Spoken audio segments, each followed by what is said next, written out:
V-Guard presents कौन जीत रहा है, को पावर्ड बाय सेंसोडाइन एंड विमल। बोलो जुबां केसरी। आज पांचवें राउंड का मतदान हो रहा है और यूपी में जहां से लोकसभा की 80 सीटें आती है वहां आज 14 लोकसभा सीटों पर वोटिंग हो रहा है। लखनऊ में देश के रक्षा मंत्री और यहां से बीजेपी के उम्मीदवार राजनाथ सिंह ने वोट डाल दिया है।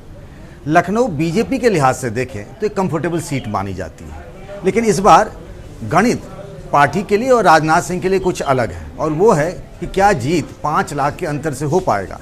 इस सवाल का जवाब हम लेंगे नीरज सिंह जी से। नीरज सिंह राजनाथ सिंह के बेटे हैं और चूंकि वो देश भर में चुनाव प्रचार करते हैं तो प्रबंधन का काम, जिसे मैनेजमेंट कहते हैं, वो नीरज सिंह के पास होता है। तो इस बार जो पिछली बार 3.5 के आसपास का था, मतलब ये कहा जा रहा है कि चूंकि गढ़ रहा है लखनऊ बीजेपी का, वोटिंग का प्रतिशत कम हो रहा है शुरुआत से अगर देखें और आज भी देखें, तो क्या लगता है कि ये जो एक टारगेट था उससे फिसल जाएंगे? नहीं, बिल्कुल नहीं। मैं मानता हूं कि हम एक बहुत ह्यूज वोटर टर्नआउट इस लखनऊ में देखेंगे। अभी भी मैं तमाम पोलिंग स्टेशनों से होता हुआ आ रहा हूं, लंबी लंबी कतारें लगी हुई हैं और लखनऊ अपने इतिहास का सबसे बड़ा मार्जिन जो है माननीय राजनाथ सिंह जी को इस इलेक्शन में देने जा रहा है। पिछली बार हम 3,48,000 से जीते थे।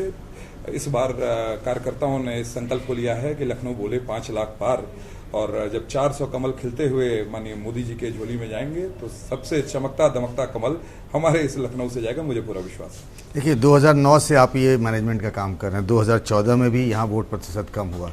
मैं जानना चाहता हूँ, चूंकि आप लोगों से बात करते हैं और चूंकि आप खुद मैनेजमेंट देख रहे हैं, ये जो वोटिंग कम हो रही है, क्या बीजेपी के खिलाफ एक लोगों में कुछ नाराजगी की वजह है? क्या वजह हो सकती है? नहीं, मैं मान रहा हूं कि अब आप आंकड़े देख रहे होंगे, पूरे राष्ट्र में अब वोटिंग परसेंटेज फिर से तेजी से आगे बढ़ रहा है और वोटिंग परसेंटेज इस लखनऊ में भी जब तक पूरे आंकड़े आएंगे आप देखेंगे पिछले वर्षों की तुलना में ज्यादा वोटर टर्नआउट होगा।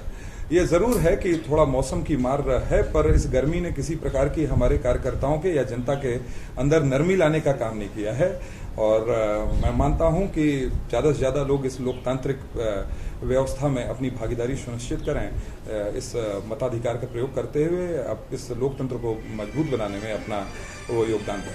आज जब मैं आपसे अभी बात कर रहा हूँ, कुछ देर पहले मायावती इसी लखनऊ में गई थी, मायावती जी, उन्होंने वोट डाला। उन्होंने 2-3 अहम बातें कही। पहला कि बदलाव हो रहा है, वोटर साइलेंट। दूसरी बात कि गैर ज़रूरी मुद्दों पे चुनाव हो रहा है। राहुल गांधी भी रायबरेली से चुनाव लड़ रहे हैं, इस बार अमेठी से नहीं लड़ रहे हैं। उन्होंने भी यही बात कही जो मायावती जी ने कही कि भाई गैर ज़रूरी मुद्दों पे चुनाव हो रहा है और इनका 400 पार का नारा तो ख़त्म हो गया, ये लोग अब लगाते भी नहीं, हालांकि आप अभी लगा रहे थे। आपको क्या लग रहा है कि मुद्दों से भटक गई है क्या बीजेपी, या उनके मुद्दों में ज़्यादा चमक है?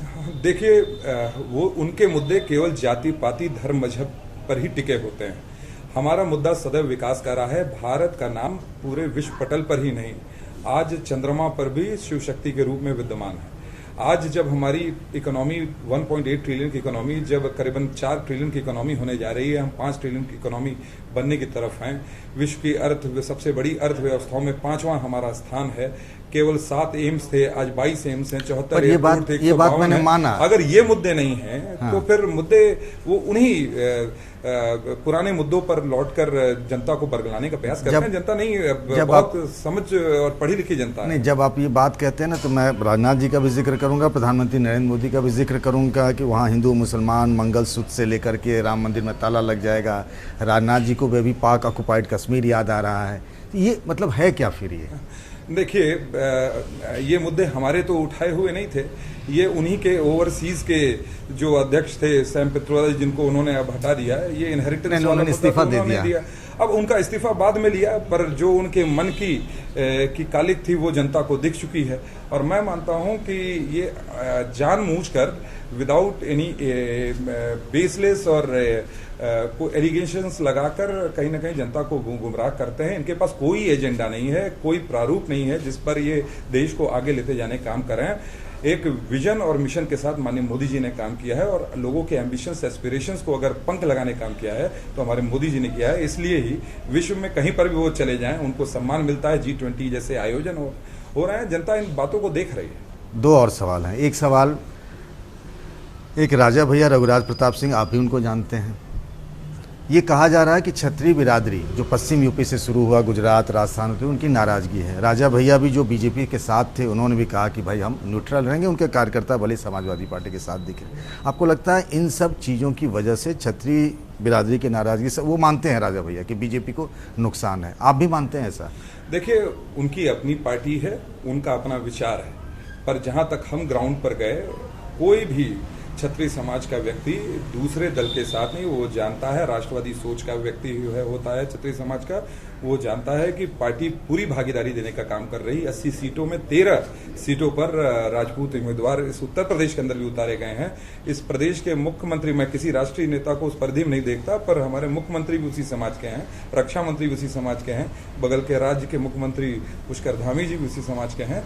तो ये अनावश्यक का बनाया हुआ प्रोपेगेंडा है। आप देखेंगे कि बहुत बड़ी संख्या में क्षत्रिय समाज का वोट भारतीय जनता पार्टी के साथ ही है। आखिरी सवाल ये है कि नीरज सिंह अभी तक पर्दे के पीछे से हैं, ठीक है?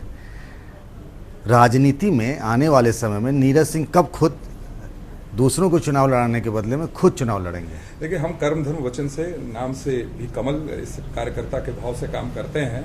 पर्दे के आगे आने की कोई इच्छा नहीं। इस पार्टी की विचारधारा को जन जन तक पहुंचा सके। नहीं, मैं आपके रोल बदलने की बात कर रहा था। नहीं, मेरा रोल अभी आप राजनीति में, चुनावी राजनीति में नहीं है। नहीं, मैं कार्यकर्ता भाव से ही इस पार्टी के लिए काम करना चाहता हूं, और पार्टी का जिस प्रकार से भी आदेश निर्देश प्राप्त होगा, वही मेरे जीवन का रूल, टर्म्स, कंडीशंस तय करना। ये जवाब आपने दिल से नहीं दिया, डिप्लोमेटिक हो गए थोड़े से। नहीं, मैं इस बात को बहुत मन से मानता हूं। केवल प्राप्त करना ही हमारे इस राजनीति का हिस्सा नहीं होना चाहिए। अपनी तरफ से देने का जो भाव होता है, वो भाव ही आपको श्रेष्ठ बनाता है। और व्यक्ति का कद जो है उसके पद से नहीं, उसके कार्यों से, उसके व्यक्तित्व से होता है। यही हमें सिखाया गया, यही पढ़ाया गया, और उसी चीज को हम जीवन में ढालने का प्रयास करते हैं। हमसे बात करने के लिए आपका बहुत बहुत धन्यवाद। बहुत। वी-गार्ड प्रेजेंट्स कौन जीत रहा है, को पावर्ड बाय सेंसोडाइन एंड विमल। बोलो जुबां केसरी।